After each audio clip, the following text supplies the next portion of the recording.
Okay, here we go. Hello, everybody. Good evening. My name is Paul Bowman, and I'm very pleased to be here doing a little talk for you for the Sarah Lundberg Memorial Summer School. Normally, I guess we would be having these meetings in a room at a table, and everything will be, for me anyway, a lot smoother because I have spoken to people in a room before, and I am not used to speaking to bits of camera, and I don't know what a recording. This is my first time recording. I've had to have a crash course in teaching myself how to plug all this together. You're seeing me through a camera phone, which is tied to my computer with bits of elastic band at the moment. So this is all a little bit improvised. So you'll have to bear with me if it's all a little bit clunky. But there you go. Sure. That's where we are. I'd like to start before getting on with the talk just by a word of thanks really to Mary Muldowney and Joe Mooney, who organizers of the Sarah Lundberg Memorial Summer School, for inviting me to do the talk. And this year, obviously every year the school is held in the memory of Sarah Lundberg, but also this year we wanted to include in the commemoration Mary Muldowney's late partner and my old comrade Alan MacSimoin, who was, amongst his many other talents, was obviously a great labor activist and so on, but a great fan of songs in the labor movement, of folk songs in general, but particularly of labor songs as well. So I'm hoping that one or two of the songs that I picked out would have met with Alan's approval. But anyway, so the title of the talk, Musical Differences. Musical differences is one of those phrases that kind of came up when bands were asked in the music press what their reason for splitting up was, when everybody really knew it's because they try to kill each other or somebody was sleeping with somebody else's partner and they shouldn't have been. And one way or another, none of them could bear to be in the same room with each other. Again, never mind tour bus. But this euphemism has become sort of established as a cliche in the music business of musical differences. Why do you split up? Musical differences. But I liked it because it brings out an aspect of labor songs that really, to a certain extent, set it apart from the songs of popular culture. Not that labor songs are not part of the popular culture. Of course they are in the general term. But the difference really is that labor movement songs, generally are oppositional. That is, they have a conscious desire to agitate and to remind workers that the prevailing consensus of society at large, that we're all equal and we're all in this together, is not really the truth. That in fact that the interests of workers are opposed and are being opposed by the owners of the means of production, the bosses, the state, the elites, the rest. So that's why, rather than Songs of Freedom, for example, which is another one I thought of, but it's a bit cliche. Sorry, great song, Bob, great song, love the song. But I like the idea of musical differences because of this idea of antagonism that's built into the songs of the labor movement. And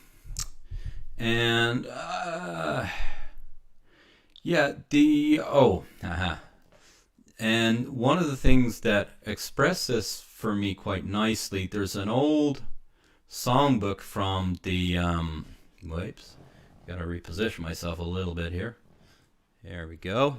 The old, hope you can hear me there, the old wobbly Industrial Workers of the World songbook there. You can see just below the IWW songs the subtitle, which is "To Fan the Flames of Discontent." And I think that's a great sort of summary of what I'm trying to get at with the idea of musical differences, that labor songs are not just there to entertain, or even to a certain extent to educate, like many folk songs teach us of our history and, tales of daring do of both tragic and comic of the past. But labor songs, in addition, have this mission, if you like, which is to agitate.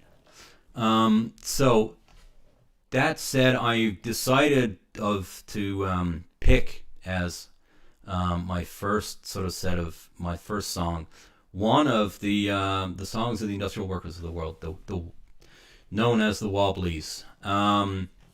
Now, I imagine a lot of you will know, but given this is a summer school and all the rest, I better say the industrial workers of the world were formed in the United States in 1905 by pretty much an all-star cast of time-served labor agitators, including our own James Connolly, of course, and Mother Jones, another labor organizer of Irish origin, and a number of other labor agitators, like famously like Lucy Parsons, the widow of one of the Haymarket martyrs, but a ferocious organizer in her own right, and many others of the most committed class warriors of the day, if you like.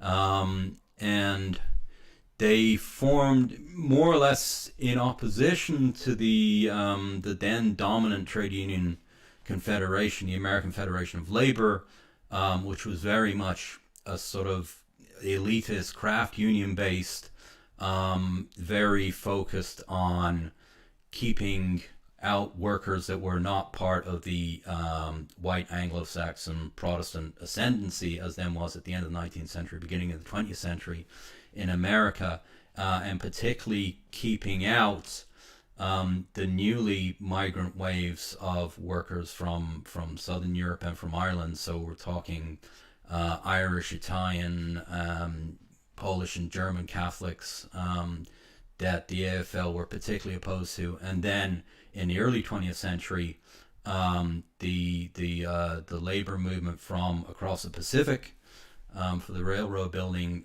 particularly Chinese workers. The AFL supported the legislation attempts to try and ban the migration of Chinese workers into America.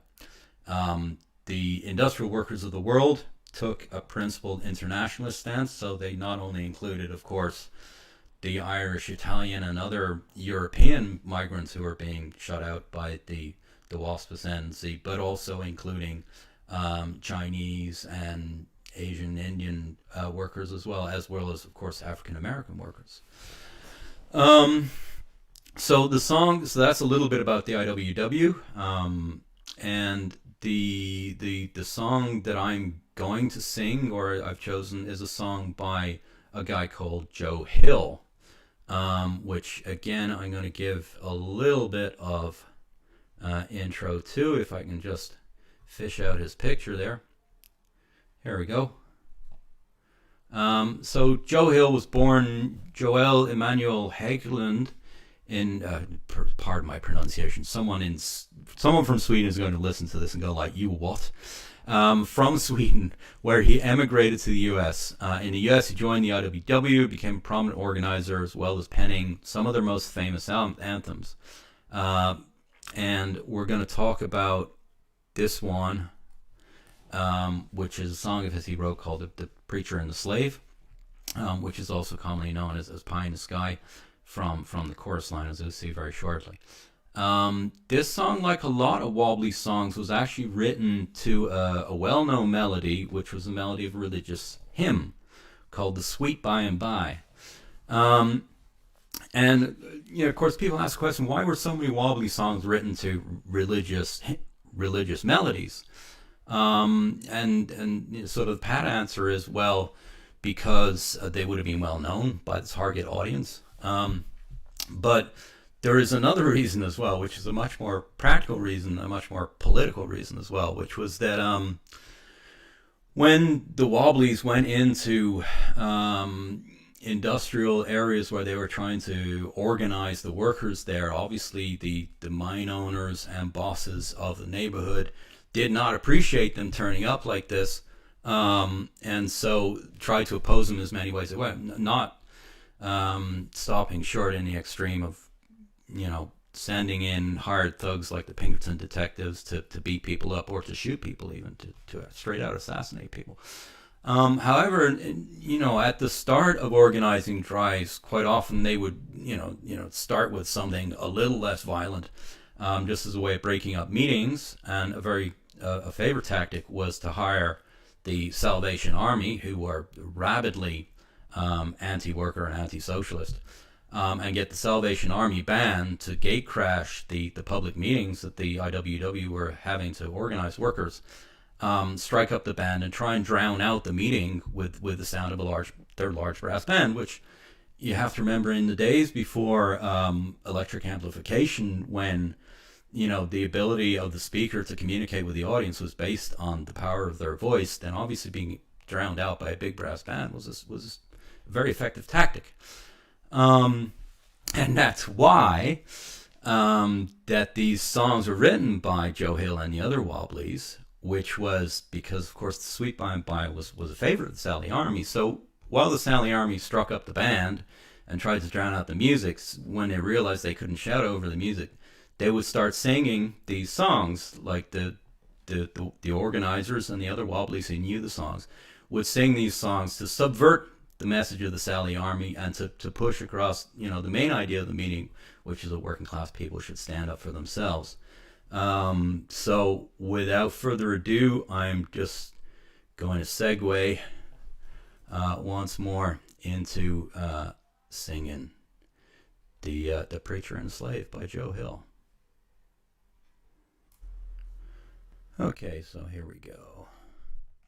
Long-haired preachers come out every night, try to tell you what's wrong and what's right. But when asked how about something to eat, they will answer in voices so sweet.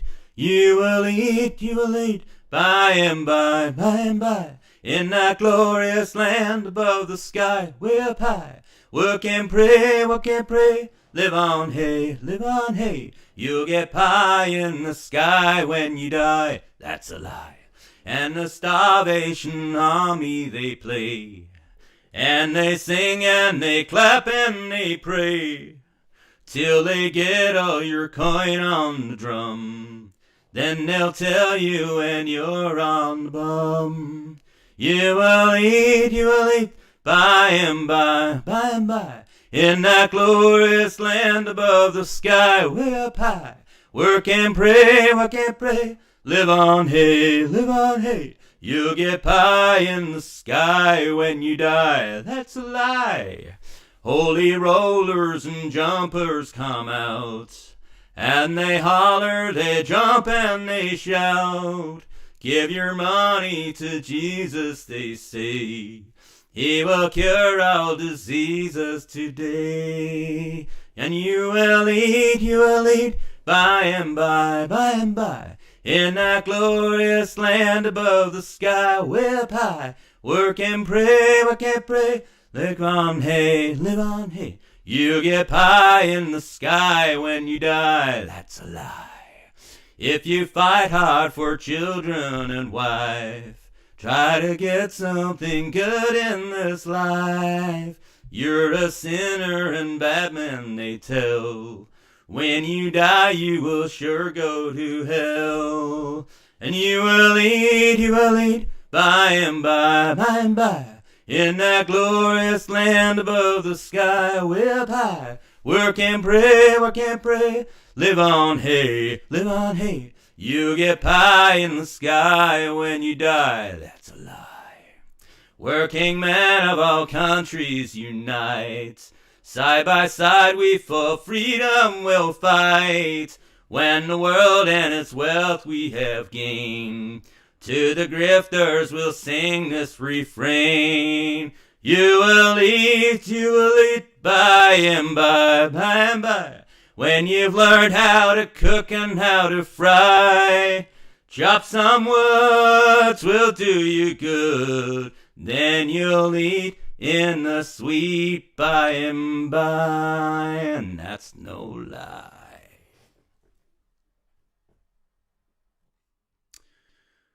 Okay, and we're back.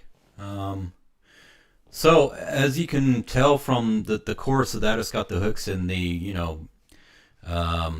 way up high and all that sort of stuff, and that's that call and response thing, which is a way to engage people that don't already know the lyrics yet, so that they can sing along to at least a little bit in the chorus, and gradually hook them in and encourage them to learn the words. And of course, like all good labor movement songs, it's really not really meant for a solo singer. It's meant for singing in chorus, for singing collectively. And Joe Hill wrote that song in 1911. I'm sad to say that time has not aged its relevance as much as we'd all like, I'm afraid. And I should say also, just in passing, that although the IWW was formed in 1905, it's still alive and going today, and I am myself actually a member. So I have to say that, because otherwise my comrades in Dublin would not let me live it down if I did this without mentioning the actual IWW. So anyway. But yeah, so when I say Joe Hill wrote the song, what I mean is that he wrote the lyrics, as we already mentioned. Like, the music was written by somebody else. But of course, songs are a marriage of words and music. And while, obviously with political songs and labor songs, with the idea that the politics are contained within lyrics is obviously very upfront. And that there's a danger perhaps of missing the fact that the melodies themselves can also have a history, and that history can also be part of our political tradition. So in order to look at a little bit more into that side of things, I've decided to come back to this side of the Great Northern Ocean to Europe, and pick another labor movement song whose melody has a bit of a story to it as well. So the next song I've chosen is a partisan song, because after all, when we're talking about oppositional music, it doesn't get much more oppositional than armed struggle against the fascist enemy of humanity. I mean, it doesn't get much higher than that. So, but also partisan songs are, they're still popular after all this time, which is good. And this particular song, Balachau, is one that became very popular sort of shortly after the war, and sort of went on through the 60s and 70s, got picked up by sort of the movements of youth revolt at the time, and has come round again in the 2010s. Another resurgence, in fact, to the recent movement of squares in Italy, but also and its inclusion as a theme within a popular Netflix series, the Casa de Papel. So it's kind of a perennial song that keeps coming back, this Balachau. And now, when it became popular in the 60s and 70s, the first time around, some supporters of the Italian Communist Party grumbled that Balachau was being promoted over other partisan songs like Fischia del Vento, because Fischia del Vento, which is also a great song, by the way, is much more explicitly communist in its lyrics, and musically, because it's based on a Russian melody called Katyusha, that the Balachau was kind of depoliticizing partisan songs or something like that. Now, the official story of Balachau was that it originated from partisans from the northern Italy, from the Piedmont region of Italy, and was an adaptation of a peasant song. However, there's only There's one small problem with that to anybody who actually knows the range of European musics, which is, of course, the melody, the tune, is obviously a klezmer tune. Klezmer, for those of you who don't know, it is the Jewish wedding party music, if you like. And it has, it's a very identifiable style. And it's the basis of quite a lot of tunes and songs from this great area of this sort of musical commons that we find in particularly pre-Second World War, the Balkan area, and it where it meets what used to be called the Pale of Settlement, which is that area that used to be the Polish-Lithuanian Commonwealth, before it was gobbled up mostly by the Russian Empire, but some little bits by the Prussians and the Austrians as well, when they took apart the Polish-Lithuanian Commonwealth. And it's the area that was populated by it was the area where most of European Yiddish-speaking Jewry were concentrated in by the time of the late 19th century and the early 20th century.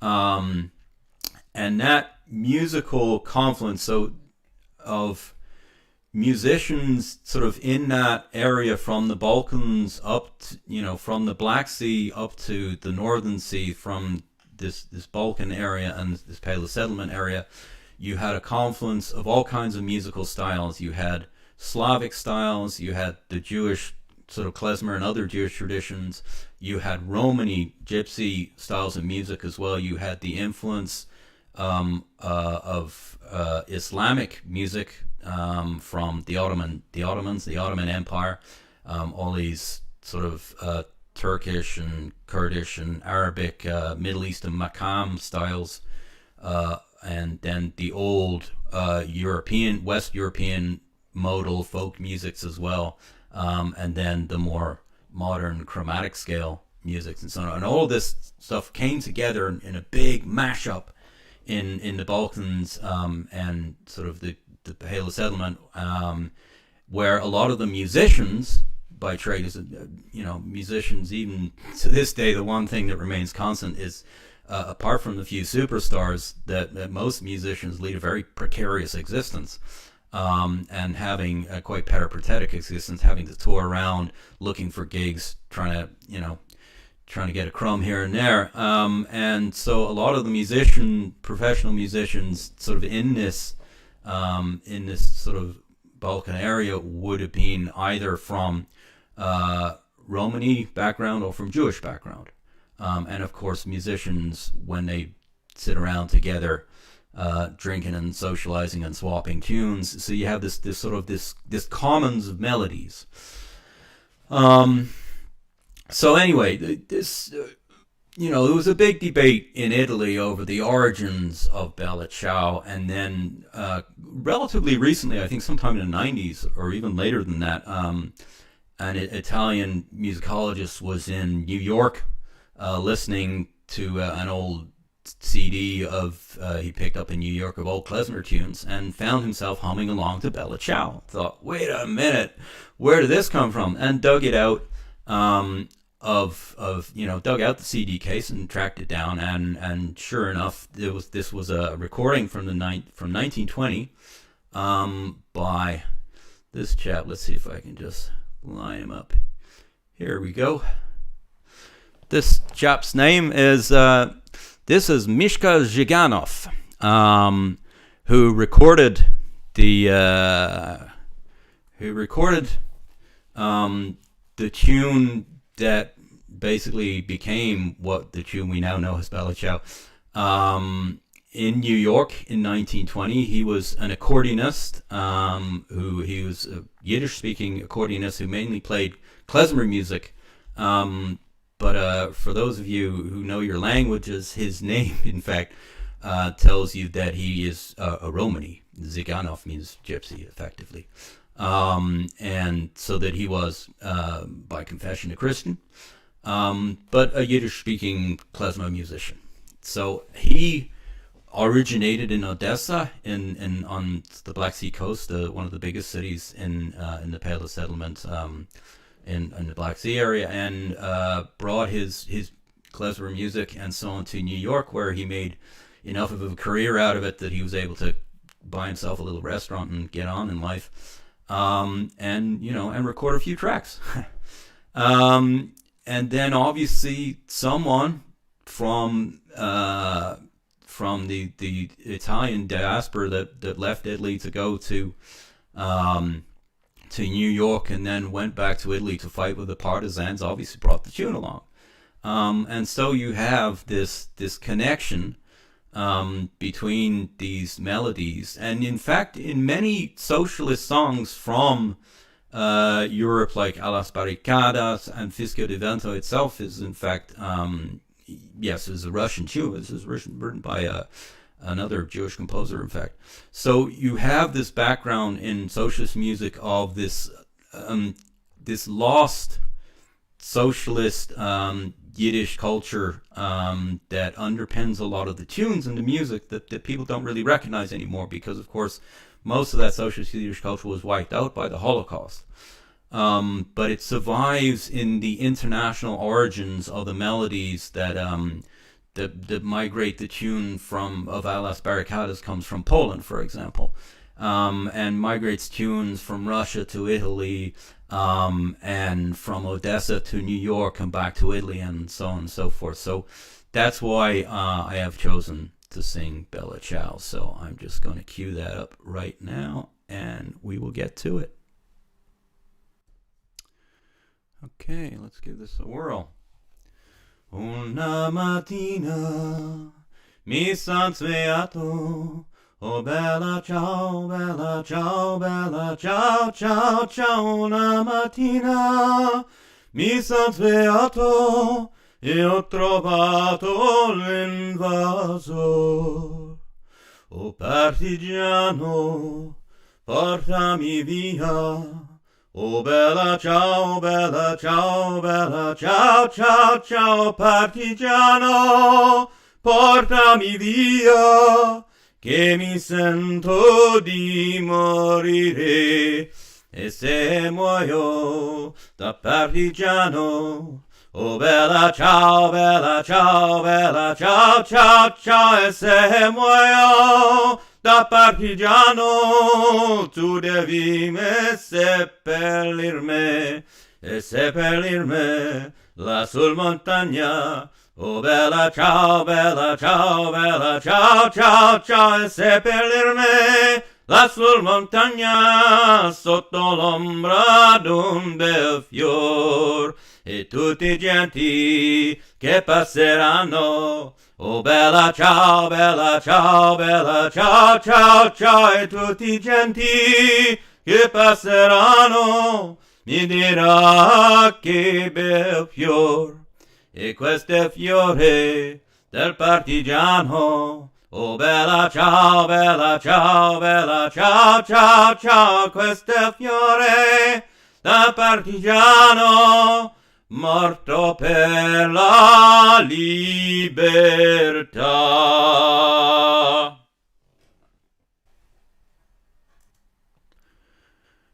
Okay.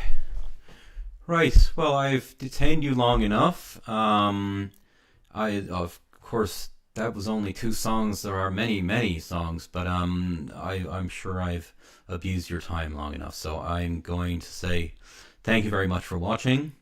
I hope you enjoyed it, and maybe learn 1 or 2 things along the way. Who knows? And I hope you enjoy the rest of the talks as part of the 2020's Sarah Lundberg Memorial Summer School. And thank you very much. Bye.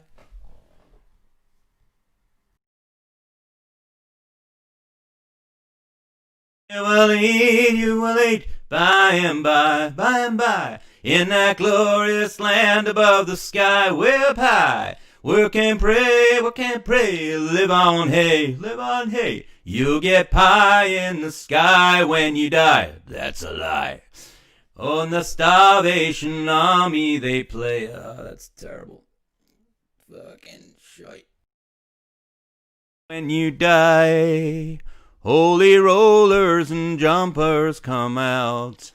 They holler, they jump, and they shout. Give your money to Jesus, they say. He will cure all your diseases today. Yeah, bollocks. Yeah, little bollocks.